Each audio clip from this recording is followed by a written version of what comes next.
Hey, what's going on, Wealthy Legacy Journeyers? Welcome back to the Wealthy Legacy Journey, the show where we talk about building wealth on purpose for a purpose, where we challenge you and we challenge ourselves to explore the unknown, to conquer new frontiers, to know that our journey is powerful, and to leave a wake that is a wealthy legacy. I am your host, Kendell Liden. I'm so excited, and the title of today's episode is It's Moving Week. Man, it's been crazy. And so this is really exciting just to get to this point. Over the last, I think it's been since March, we've been talking about, should we move? What does this look like? We've been talking a lot about the Wealth Health Checkup. Now we've applied that in our own lives and realizing, where are the areas in our own personal finances that are the most red? What's the most green? Where are we healthy? Where are we not healthy? And that cash flow pattern was just off. And as we dug into it, it was like, man, the one thing that really could change in all of this is our mortgage payment, especially the fact that our mortgage payment went up with our home insurance going up and also property taxes going up. And, it's just bumping a little bit further into a heavier and heavier cost in our monthly budget. And it was like, this doesn't make sense anymore. Like, I think we're going to have to step back and basically hit this moment where we go, do we leave the golden handcuffs on and keep living this comfortable life? Or do we do something uncomfortable for a little bit so that way we can build long-term wealth? And I'm going to be honest with you guys, it's been a hard personal thing to come to this place of, am I comfortable not owning a house and feeling unsuccessful with that? Am I comfortable to tell people that I'm not only moving on to family land, to my parents' property, but I'm moving into a fifth wheel, a trailer with my 3 kids and wife? Like, that sounds, in my mind, maybe it doesn't to you, but in my mind, like when I say that out loud, it's almost embarrassing because it feels like I've fallen to this place of just a lack of success. But it's interesting because I've heard, and you may have heard it too, people will say like, what's up with it? Why is there this distinguishment between, if you have somebody that has $80,000 in the bank, which I wouldn't recommend having in the bank, having investments, but $80,000 in investments, but you're driving $1,000 truck and you're not doing very good. But if you're driving an $80,000 truck and you have $1,000 in the bank, maybe nothing in investments, like, people think you're doing great. And it's because of that outward, perception. And so for Libby and I, we've really been having to deal with that. Like, anybody who's on this wealthy legacy journey, if you're going to go take off the golden handcuffs, you're going to have to give up a lot of stuff. There's going to be sacrifices made. I'm not going to deny that. But you have to get to that point where you realize that, hey, the future of my journey, this wealthy legacy that I'm looking to build, is more important to me than my perception from other people at this moment. Like, really, I care more about the future of my family and future generations and the future of myself than I care about how other people view me at this time. Looking back in hindsight, when people understand like where I've gotten, whenever we get a couple years down the road, and then they look back at those choices, they're going to be like, wow, I wish I had the guts to make that choice. And I already know there's going to be lots of people who can't bring themselves to take off those golden handcuffs. There's going to be a lot of people that struggle and they're not going to be able to take those difficult action steps that it's going to take to be able to really build wealth, to get uncomfortable, to do uncomfortable things. And don't get me wrong, I know lots of investors who've been very successful and they haven't had to move into a fifth wheel. But I cannot think of a single successful business person or investor who's not had to do uncomfortable things and take pretty decent risk, especially in the beginning, in order to build wealth. In fact, Alex Hormozy, he said, I'm going to paraphrase it here. It's not going to be an exact quote, but he was doing this interview with Dave Ramsey. It's in the Wealthy Legacy Journey resources page, the exact quote. But basically, he said, entrepreneurs are people, they build wealth taking huge risks with lots of money, but they preserve wealth taking small risks with lots of money. And so at the beginning of the wealthy legacy journey, we're really in that phase of taking huge risks with little amounts of money and trying to build something big and amazing.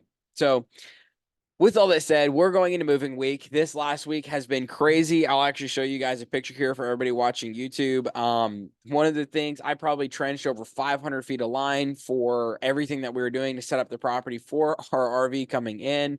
A lot of those being for the electrical pole and the water supply line and the drains and all that kind of stuff to hook it up to the septic system.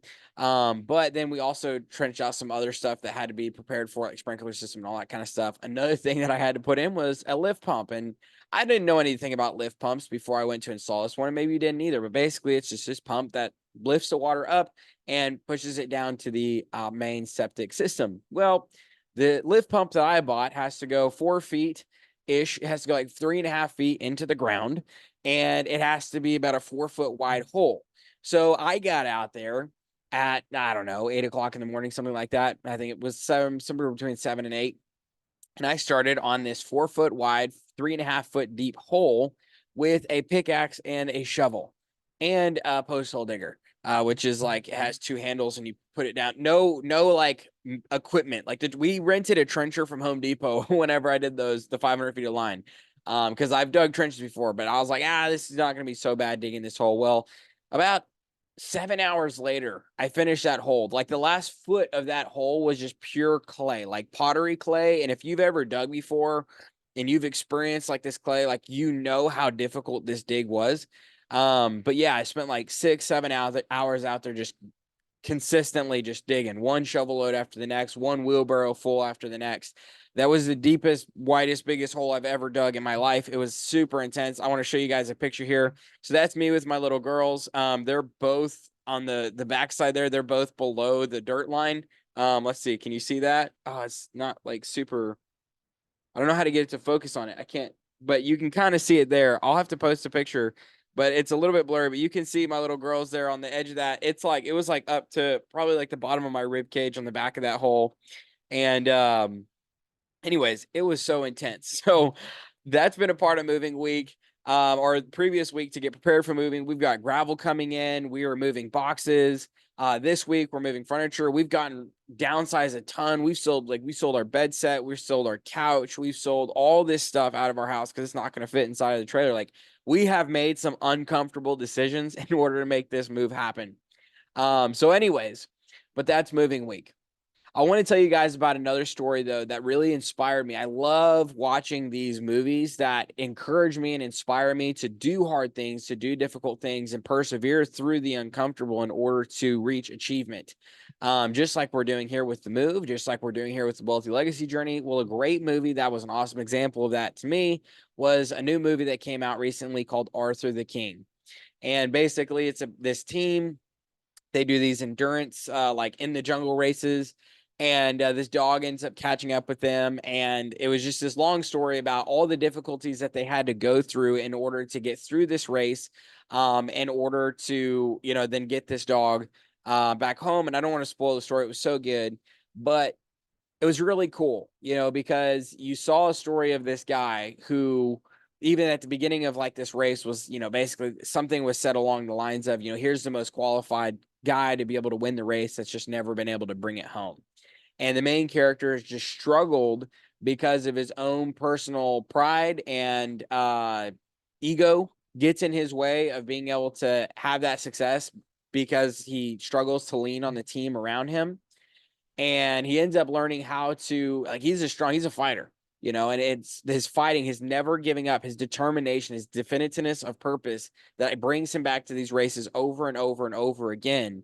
But it ends up being the team around him that helps him reach that final level of success and achievement that he's looking for. So when I think about that for my own life, I think about, and I think that's for, you guys too. It's like, we have to have that definite why reason of why we're doing this. We have to have that definitiveness of purpose. Why are we doing this? Why are we going through this pain? Why are we going through this struggle? Why are we, pushing the limits in this way?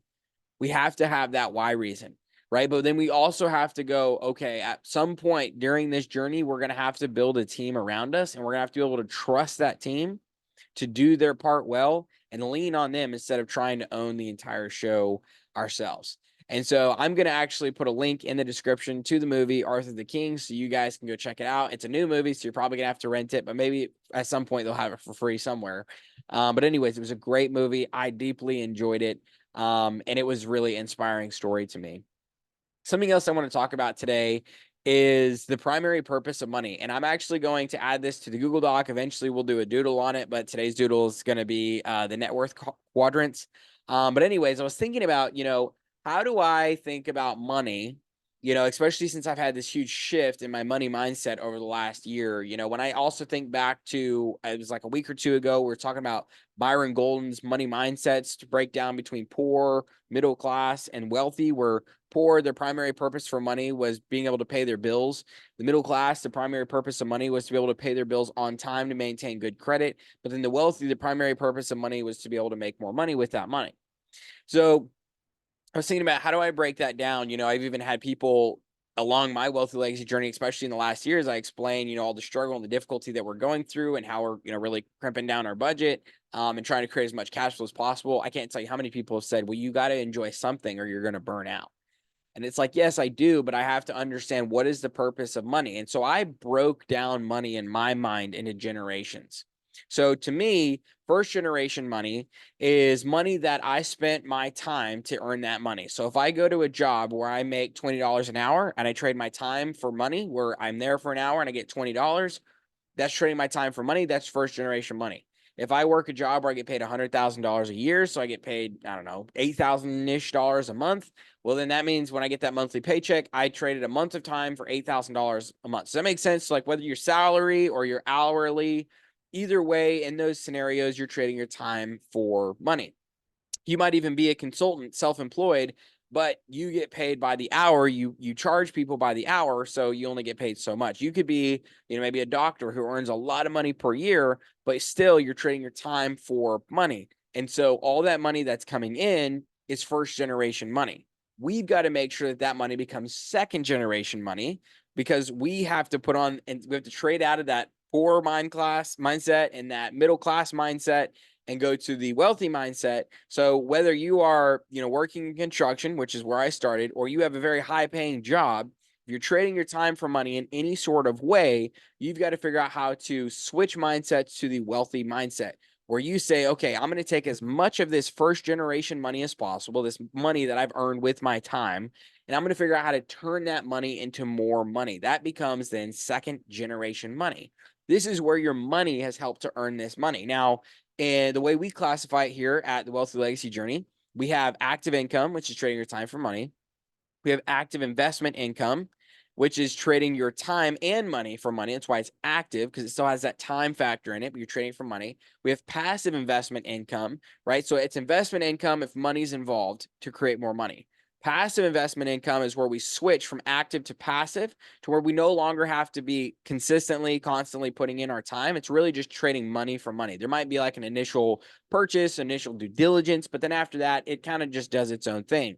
And then you also have passive income, because I don't want to ignore that. This is people who have Social Security and pensions and things of this nature, but I would highly recommend not leaning on those. There's tons of other people go way deep into those, but basically the pensions and Social Security are probably on their way out the door. So I will let you guys study that. That's a whole nother thing, a whole nother can of worms that doesn't necessarily pertain to the Wealthy Legacy Journey. But if you're leaning on those right now, I'd really recommend that you go out and do some research and listen to the financial people who are talking about pensions and Social Security and that kind of stuff, and it might change your perspective. But switching back, we're looking at investment income. So when we look at, for example, the Wealth Health Checkup, there's those 4 categories of income. Now, a lot of people have active income. Trading your time for money is really the most basic thing, and it's what most people feel like they should do. And for most people, they think that the ladder to creating wealth is by making your time more valuable, where you can trade your time for more money. So you might say like, hey, if last year I was making $20 an hour and this year I'm making $22 an hour, I'm doing great because I've made a raise. But the thing is you're actually still in that same category of trading your time for money. And so no matter what, the problem is the second that you stop being able to have the ability to trade your time for money, you're done. So let's say that you get injured. Let's say that you have to go to the hospital. Let's say that you go on vacation. Let's say that, you go, you ready to retire. There's all these different life events that could cause us to get to this point where we no longer are wanting or able to trade our time for money. If that happens and the only spigot of income that we have gets turned off, that's really, really bad, right? So the first thing we have to do is take that step from active income to active investment income, where we start trading our time and money for money. We become a very active investor. This is probably going to have the highest ROI for you, the return on investment. But it's also going to teach you a lot about being an investor. It's the whole purpose of Double Dare Your Money that we're kind of building behind the scenes. And I'm really excited to bring that out to you guys. It's where we start with a small amount of money and we trade our time and money as we build and grow up and up and up and up through the different levels. So then from there, you have to then, the goal is, how do we get this passive? How can we get this doing its own thing for me? So that way, if one day I'm ready to retire, I literally don't have to do anything, hands off the wheels. It's completely passive investment income. And my money's in there, creating value in the system, churning out and producing an income for me, but it's totally passive, right? And this would be something maybe like dividend income from stocks.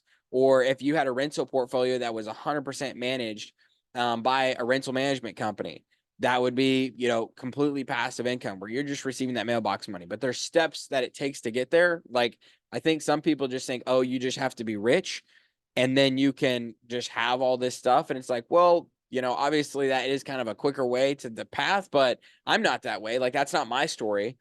I've just seen that these are the steps that we can take to get there. And these are honestly the steps that I'm taking right now. So that first generation money, it needs to meet your bare necessities, absolutely bare necessities. That's why we're moving into a fifth wheel, because living in a 1,500 square foot house with an acre is not a bare necessity. That's luxury. So we need to be able to only use our first generation money to buy the bare necessities. Everything else from that point going forward, we need to use that money to buy cash producing assets.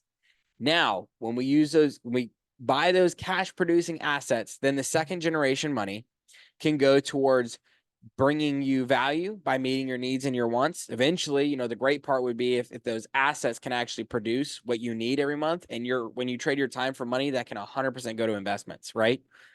The second thing is bringing value to the world by meeting its needs, being able to give like crazy, being able to give to other people. It's awesome. So, bringing value to you by meeting your needs, meeting your wants, getting to have fun, getting to bring value to the world around you by being able to give and, pour back into the world around you is awesome. And then thirdly, being able to buy more cash producing assets.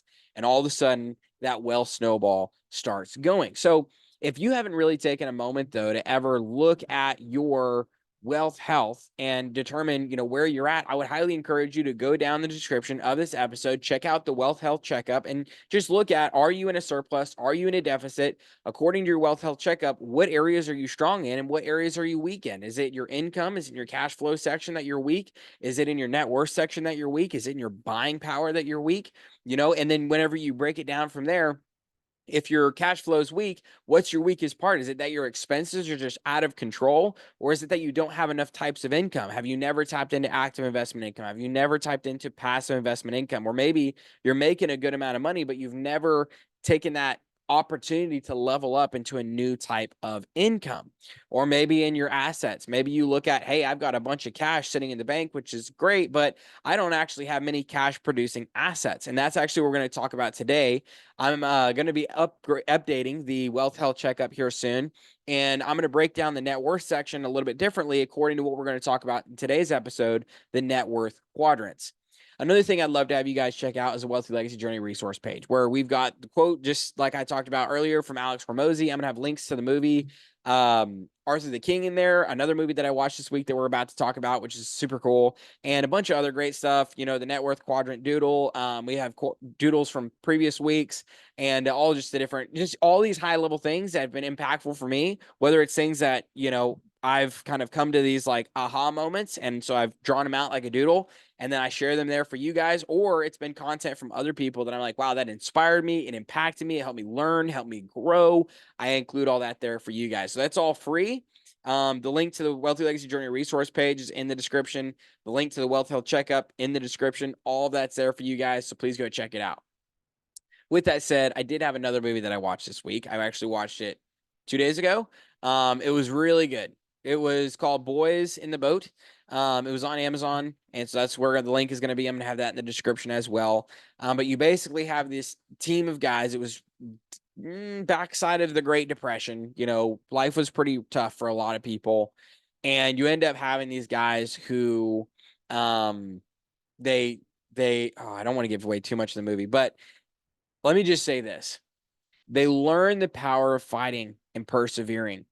And if you fight and you persevere and you go through the pain, you go through the uncomfortable, whenever life gets unfair, instead of complaining and throwing in the towel, you face it head on and you push into the adversity, push into the unknown, and you don't give up.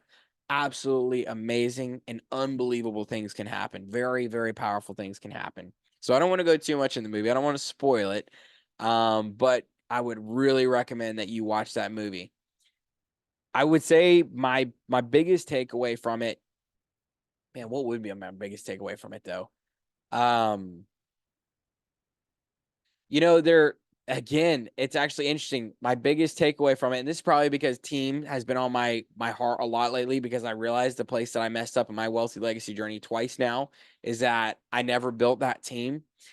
One of the characters, basically the main character of the movie, there's kind of 8 main characters, but the one that they kind of give the most time and attention to, he learned the power and the value of leaning into your team. And instead of your team being, in this case, in the boat, there's like 8 people that row a boat.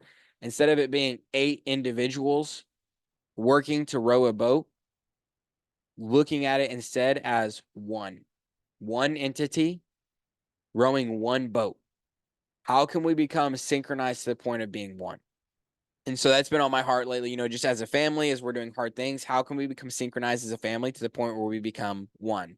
When I start to build my team, how can I sync up with my team in such a way where we become one in rhythm and thought and process and what we're building and what we're doing and how we are growing? So that would probably be my biggest takeaway, is just the importance of team, the importance of finding that rhythm, the importance of becoming one unit, one entity.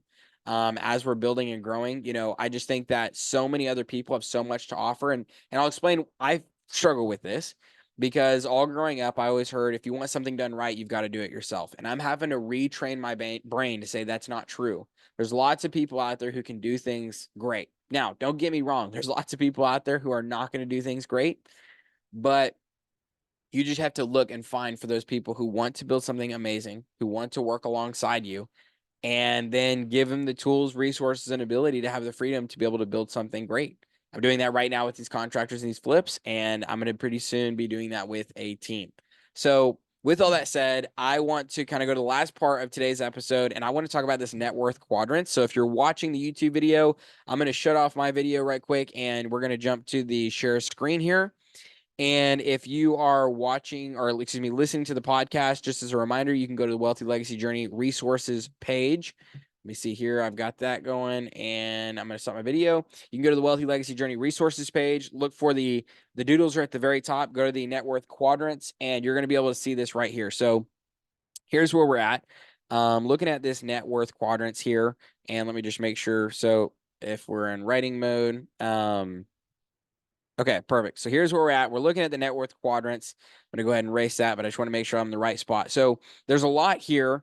The problem is, and I've told you guys this before, is whenever I'm recording a Zoom video, sometimes the tablet gets a little bit laggy when I'm using the pen. I'm not really sure why. So I have to draw out most of it ahead of time. So I'm sorry about that, but I think it's going to be really good. So basically, if we're looking at the net worth quadrants, essentially, I'm actually going to do this right here.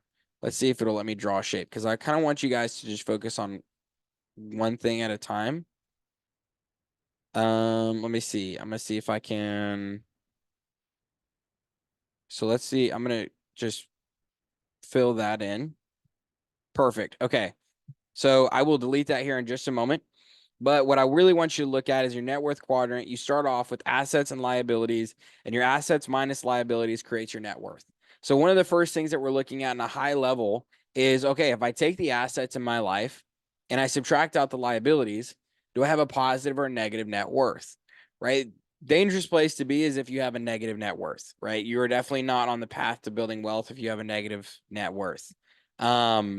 So, if you were looking at a company, like I said, I've said it before, if you're looking at your Wealth Health Checkup, you have to think of yourself as a CFO of your life, the chief financial officer. You have to think of your income, your statement, your Wealth Health Checkup as if you were a business.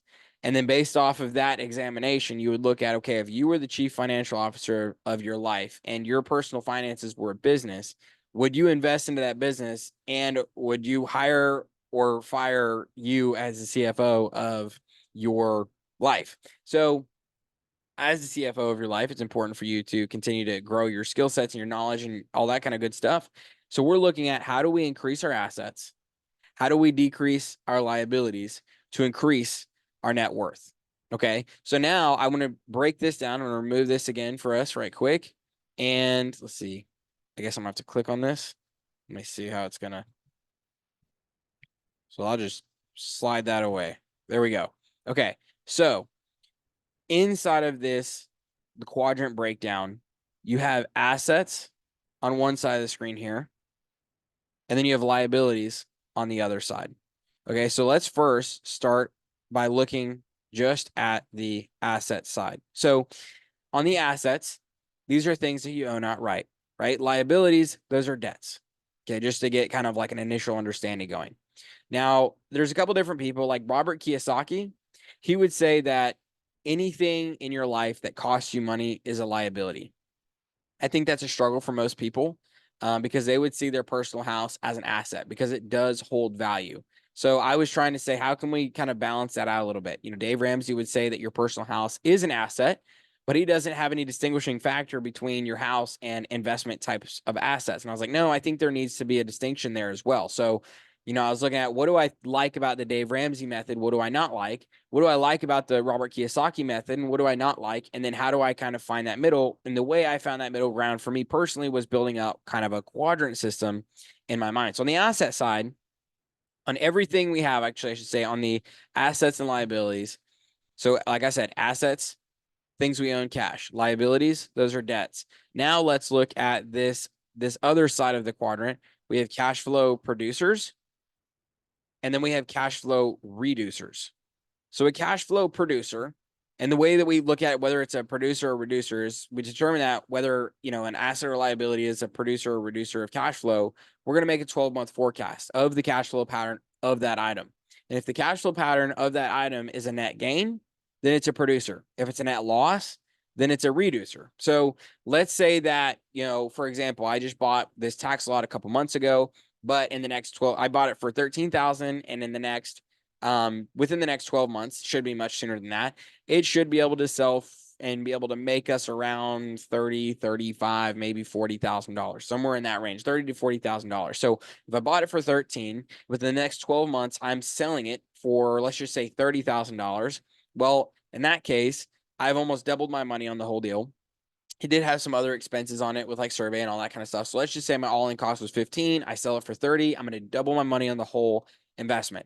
So in that case, over the next 12 months, when I look at a forecast, the cash flow pattern of that asset would be a cash flow producer. So that's going to go up here. Now, I did not debt finance that piece of land. I actually bought that piece of land cash. So I own it outright. That makes it an asset. Okay, so it would be right here. So then that means that that piece of land that I bought would be an asset that is a cash flow producer. Does that make sense? Now, I also want to look at my personal house. So my personal house, it only costs me money every single month. Now, at this exact moment, we're actually selling it. So if I were to look at the forecast, I would say, okay, it's about to be a cash flow producer. But on the usual, it is not producing me any cash. It's costing me a mortgage. It's costing me taxes. It's costing me in repairs. It's costing me in utilities. Everything that it does for me in my life is a cost. There's, you know, and not to say that I don't love my house and enjoy my house. There's not value to my house for my family having a house and all that kind of stuff, but it still has costs. So that means that it's going to fall. Oops, that's not what I meant to do. Let's look for the undo button here. See if I can. I don't know how to undo that. So we're just going to keep on rolling here. I accidentally erased and I meant to write. So it is in the cash flow reducer. Okay. So now we know it's in the cash flow reducer, but my house, I have a mortgage on it. That was one of the expenses, one of the line items that I said when I was going through what my house has to offer me. So that makes it a liability. So that means that my house is actually down here in the lowest category of being a cash flow reducer. That's a liability. That is the worst category to be in. Now, it's really interesting because kind of the two schools of thoughts here, whenever you look at investments, and there's kind of like two people in particular that I think most people think of when they think of investor educators. One of those people, Dave Ramsey. Another one of those people, Robert Kiyosaki. I talk about both of those guys quite a bit because a lot of people know of those people, and there's some of the people that I originally studied. It's funny to me, though, because so many people feel like they have completely different trains of thoughts, but I would argue that that's not really true. Here's what I would just say. I would say probably a majority of younger Americans and maybe younger people around the entire world, they live right here. This would be our youth. Actually, here's what I'll just say. This will be our youth of today. It's kind of working now. It's great. So our youth of today lives right here. This is going to be debt financed liabilities. They're buying their cars on payments. They're buying their phones on payments. They're buying their house on payments. They're buying their clothes on payments. They're buying their furniture on payments. They're buying everything on payments. Yes, it might have some value to it at some level, right? But it's a liability because it's a debt, and they're just cash flow reducers because all of those things cost money. Your car takes repair. Your house takes repair. Your furniture is eventually going to need repairs, or you're going to have to replace it. Your clothes are going to need repairs, or you're going to have to replace it. All your accessories, your phone's going to need repairs, or it's going to need replacing. So all these things, they're not producing anything for you. They're only reducing your wealth and reducing your cash flow because of the cost of the expense. So that's where a lot of people live. Now, a lot of the older generations, they pay off all of that debt. They end up building up some wealth, and they move from this category over here. And it feels amazing because they own everything cash, which is great. And they feel like they have all this financial freedom because they don't owe anything. But if you actually look at most people who are retired, they feel like they don't have enough to retire. And the problem is because they've paid off all these things, but what they've really done is they built themselves an hourglass. And the second that that hourglass runs out of sand, they are done. So I'm going to say older generation. And this is why so heavily it's leaned on pensions, Social Security, because that's the only cash flow they have left in their life. And if they start losing that cash flow, well, guess what? Now they're having to sell their personal house, they're having to sell their cars, they're having to sell all these different things that they've built or they spent their whole life being able to pay off and own cash because everything in their life was in this cash flow reducing category. So I would argue that's not where we want to end up. We don't want to end up in the cash flow reducing category. Now, where do Dave Ramsey and where do Robert Kiyosaki fall in this quadrant? Well, first off, they both fall in the cash flow producers. Here's the difference. For all my people who know Dave Ramsey, he's right here. This is going to be Dave Ramsey. Dave Ramsey is in the asset cash flow producing column. He wants you to own everything outright, 100% cash, but he also wants you to be able to produce a cash flow. Robert Kiyosaki is on the other side of this in the liabilities column. So it's going to be Robert Kiyosaki. He's on the other side of this. So he also believes in cash flow producing assets or having cash flow producing items, but he believes in the power of debt financing. And so he would say, hey, we need to be on this side. Now, technically, it's a liability because it's a debt. It is something that you own that has value. So some people would say that's an asset. It's so hard to figure out necessarily how exactly to label all of these different things. But the one thing that both Dave Ramsey and Robert Kiyosaki agree on is that we have to create cash flow producing items in our life. We have to be able to buy something that's going to produce value, that's going to be worth more one day, that's going to be able to produce cash flow, all these different things. So here's what I would say. Whether you are more of a Robert Kiyosaki person or you're more of a Dave Ramsey person, it does not matter. What does matter is to realize that you have to take yourself out of this cash flow reducing pattern, which is so negative, but so many people fall into that trap, and you have to upgrade yourself to cash flow producer. Now, I would argue personally that one of the best places you could be, one of the places that I sleep best at night being, is in the cash flow producing asset side of things like Dave Ramsey. Because it doesn't matter if the economy goes up. It doesn't matter if the economy goes down. You own them outright and they produce you cash flow. This is also like 99% of how Warren Buffett operates his business as well. He owns everything cash. They have cash reserves. He buys everything as assets that they own outright. And every single one of the assets, for the most part, that he owns produces cash flow and dividends. But all of them are strong companies that are going to increase in value over time. So Warren Buffett would also fall into this top category. Now, if you're comfortable with having lots of debt and overhead, I know people that are, maybe you move over to this liability side. It definitely could help you to grow quicker. For me personally, I'd rather sleep better at night and stay on this asset side of things. So with all that said, guys, that is the net worth quadrants. To recap, most people are cash flow reducing in their net worth. We got to get out of that. You have to figure out how to get cash flow producing assets or liabilities in your life in order to be able to increase your cash flow. But then also from there, moving everything over to this asset column in order to be able to ultimately increase your net worth in a way that's highly sustainable over time is extremely powerful. So this right here, this is the end goal. And you see there's a rental house that we own outright. No debt on it. Very little overhead. Overall, it produces you cash flow over time. That's where you can retire from. So how do we get from being in this place of being debt financed on everything in our personal life and start building wealth by paying things off, reducing our expenses?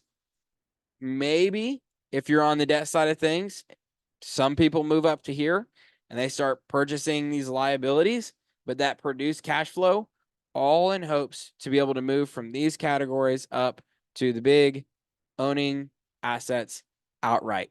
So this drawing got super messy as we went, but I'm going to erase all this stuff that's kind of like in the way. And let's see, that one and that one there, and get rid of all that. Robert Kiyosaki, we're just going to go back simple. I want you guys to see this one more time. Dave Ramsey stuff. All right. Just got to erase it without erasing things I don't want to erase this time.